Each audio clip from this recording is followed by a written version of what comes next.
যত দূর চোখ যায় শুধু জনতা আর জনতার স্রোত। এটা হচ্ছে গুলিস্তান ফ্লাইওভার থেকে জনতার ঢল নেমে যাচ্ছে গুলিস্তানের দিকে।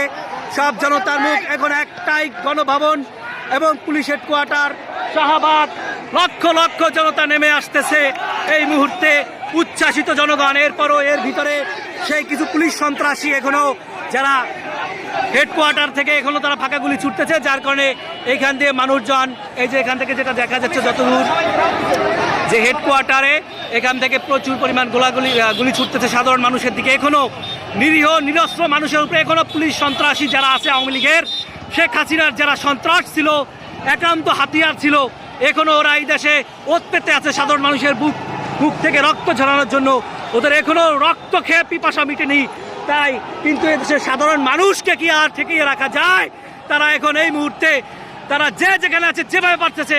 আমরা ৭১ দেখিনি, আমরা ৫২ দেখিনি, আমরা ৬২ দেখিনি, আমরা দেখেছি ২০২৪ যেখানে ছাত্র জনতা কিভাবে একটা ফ্যাসিস্ট স্বৈরাচারী হাসিনা সরকারকে পতন করলো, যেখানে যে যার হাতে লেগে আছে লক্ষ লক্ষ শত শত হাজার হাজার মানুষের রক্ত।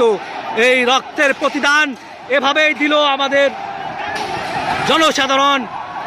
এখনো জনতার ঢেউ আমরা যদি দেখাই তাহলে এখানে দেখা যাচ্ছে গুলিস্তান টোল প্লাজার দিকে যত দূর চোখ যায় তত দূর মানুষ আর মানুষ, মহাসমুদ্র। আর আমরা একটু আগে যেটা দেখলাম, যাত্রাবাড়ি থানা থেকেও গুলি হচ্ছে, সেখানে বেশ অনেকেই তারা ফাঁকা গুলিতে এবং নিচে আহত হয়েছে। যাত্রাবাড়ি থানা সাধারণ মানুষ ঘাউ করে রেখেছে। সাধারণ মানুষের ঢল যত দূর দেখা যায় এ যেন শেষ হবার মতো না, মহাসমুদ্রের মতো ঢেউ চারদিকে ছড়িয়ে পড়তেছে। আর এই উচ্ছ্বাস আর উদযাপন সাধারণ মানুষের, সেই সেনাবাহিনীকে তারা ধন্যবাদ জানাচ্ছে। মানুষ যে সেনাবাহিনী জনগণের সাথেই ছিল, আর এই কারণে অবশ্যই তারা ধন্যবাদ পাওয়ার যোগ্য ছিল। এবং সাধারণ মানুষ উচ্ছ্বাসিত, উৎফুল্ল, সাধারণ মানুষ যাচ্ছে জনতার মতো দিক বিদিক পাগলের মতো। আমরা দেখেছি টেলিভিশনে ৭১ যেভাবে ১৬ই ডিসেম্বরে সাধারণ মানুষের বাদ ভাগা উচ্ছ্বাস ছিল, আমরা সেই মনে হয় যে ৭১ প্রতি